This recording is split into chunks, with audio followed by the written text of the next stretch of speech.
Ada tingkatan-tingkatan mujtahid. Yang tertinggi adalah mujtahid mustaqil.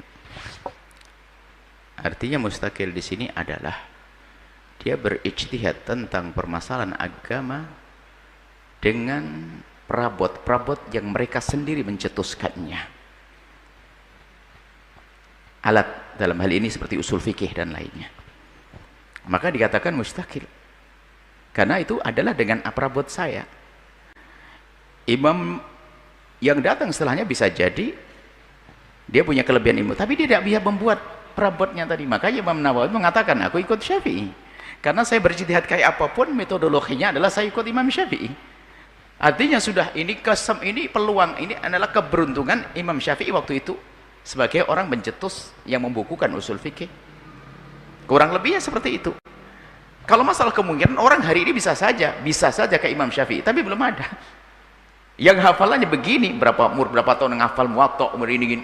Kalau orang ngaku-ngaku saja bisa. Jadi bab ijtihad, pintu ijtihad tidak akan ditutup. Tapi siapa yang bisa menguasai ilmu seperti Imam Syafi'i, seperti Imam Ahmad bin Hanbal? Imam Ahmad bin Hanbal, ratusan ribu hadis yang ada di otaknya, bukan di komputer, tidak. Ya. Bukan sekedar adab. Dan memang kenyataannya memang ulama-ulama madhab adalah mereka orang yang Allah beri kepada beliau-beliau adalah perangkat-perangkatnya, perabot-perabot untuk ijtihad, sehingga bagi mereka memang layak untuk menempati posisi tertinggi dalam ijtihad. Dan banyak mujtahid mutlak itu seperti Imam Syafi'i, Imam Malik itu banyak. Bahkan dia mengatakan 17 sampai 37. Akan tapi madhab-madhab yang lain itu, ulama-ulama yang lain itu tidak berkesinambungan ilmunya sampai ke bawah. Ini juga dia dicatat, Allah yang menentukan demikian ini. Jadi banyak mujtahid mutlak pada zaman Imam Syafi'i juga ada. Akan tapi kemudian orang setelah itu melihat apa sebab-sebab abadinya ilmu Imam Syafi'i, dan apa sebab abadinya ilmunya Imam Malik, apa sebab abadinya Imam Abu Hanifah, adalah Allah beri ilham dan taufik kepada beliau untuk mengabadikan ilmu dengan mencetak generasi sehingga murid. Jadi murid-murid inti itulah yang akan menyebarkan ilmunya. Murid inti bukan ilmunya. Apakah yang lain tidak punya? Punya, akan tapi muridnya tidak terlalu memperhatikan. Tidak memperhatikan, tapi tidak seperti pengikutnya Imam Abu Hanifah yang punya Abu Yusuf, dan yang punya Imam Syafi'i, yang punya Imam Ahmad sendiri sebagai muridnya. Imam Syafi'i muridnya Imam Malik. Jadi seperti itu. Jadi kalau ada yang bertanya, apakah mungkin ada orang mujtahid mutlak hari ini? Ya mungkin, cuman pengen siapa dia itu? Siapa yang gitu? Apakah ada orang yang hadisnya kayak Imam Bukhari? Ya mungkin aja, tapi siapa? Imam Bukhari mencari satu hadis saja bagaimana untuk mentaskhih? Itu yang dibukukan itu hanya berapa ribu hadis. Selebihnya adalah ada di otaknya juga. Dan mungkin gini loh ya, bagaimana hafalan mereka semacam itu? Apakah mustahil? Oh, enggak mustahil. Kenapa? Permasalahan tidak terlalu banyak, sehingga kekuatan mereka dalam menghafal belum diganggu. Ibaratnya wadahnya itu belum diisi oleh hal yang lain.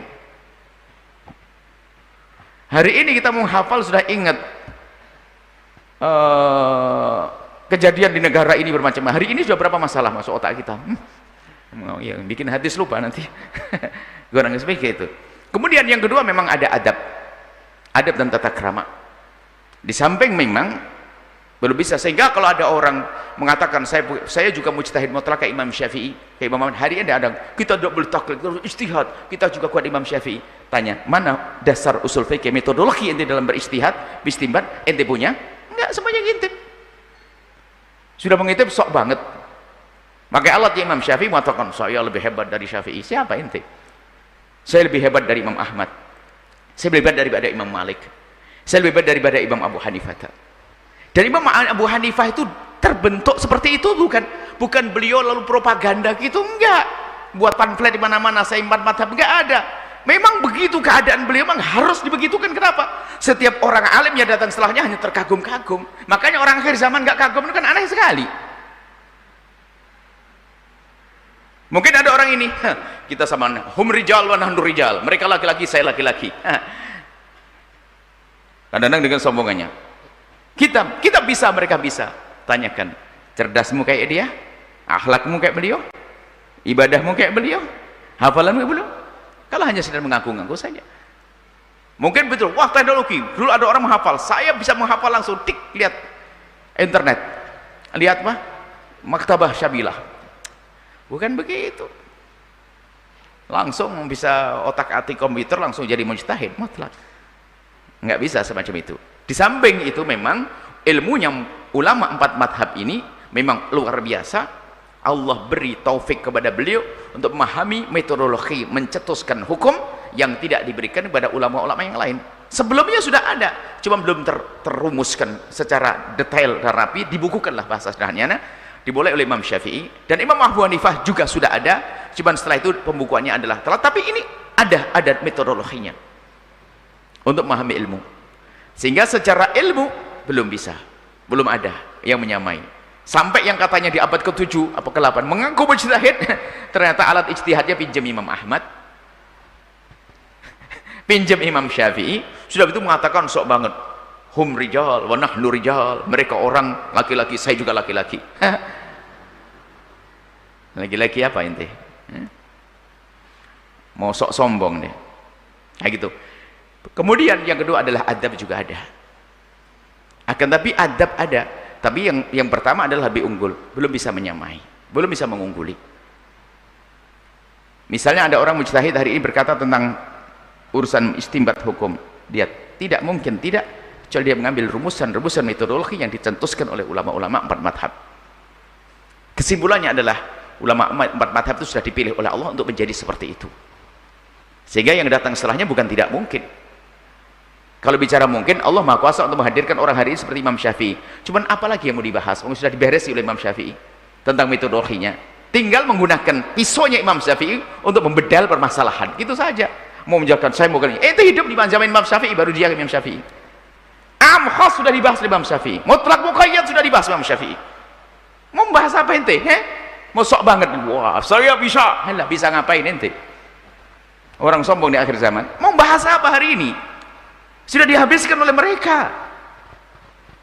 Coba bahasan usul fikih. Mau bahas, mau mencetuskan, saya punya usul fikih model baru, gak diterima.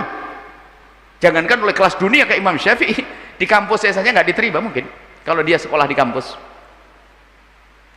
Subhanallah, di samping itu adab mereka, di samping pengakuan terhadap kebesaran mereka, para imam 4 madhab ini, ternyata adab mereka juga sangat tinggi. Sehingga selalu menisbatkan, memang dalam dunia ijtihad, sehingga nanti ada Imam Nawawi berbeda dengan Imam Rafi'i sebelumnya, dan terusnya berbeda. Itu wajar perbedaan, tapi dasar berpikirnya sama. Sehingga ada perkata Imam Syafi'i yang dikatakan tidak didahulukan, ada qaul qadim, qaul jadid. Sebentar Imam Syafi'i mengatakan qaulku yang baru ini tidaknya dipakai, yang lama buang. Ternyata ada ulama datang setelahnya mendahulukan pendapat Imam Syafi'i yang waktu di Irak, qaul qadim. Kenapa begitu? Berdasarkan cara yang diajar Imam Syafi'i kepada ulama ini, lalu memahami ternyata qaul qadim Imam Syafi'i harus digunakan. Ini kan sebetulnya kembali lagi pada cara Imam Syafi'i, biarpun secara hasilnya keluar dari pendapat Imam Syafi'i, tapi kenyataannya cara berpikirnya adalah cara yang dihadirkan Imam Syafi'i. Makanya biarpun hebat tetap mengatakan, Ibnu Hajar al-Asqalani Amirul Hadis pakai bicara hadisnya, aku Syafi'i. Al-Haytami Syafi'i, Ibn Mawabi Syafi'i. Dan begitu saja. Ibnu Qudamah yang hebat seperti itu mengatakan Hambali. Itu orang-orang besar begitu saja masih punya kesadaran. Hari ini orang baru menghafal 16 hadis orang. Mujtahid, taklid haram, enti neraka, taklid. Allah, innalillah. Kesombongan menguasai seseorang, langsung mengatakan, dan bahasanya ada, hum rijal wa nahnu rijal, mereka laki-laki, saya juga laki-laki. Iya, itu laki-laki punya anak saja. Wallahu a'lam bissawab. Semoga Allah memberikan adab dan tata krama kepada kita. Setelah Anda menyaksikan video ini, jangan lupa berselawat kepada baginda Nabi Muhammad sallallahu alaihi wa alihi wa sahbihi wasallam.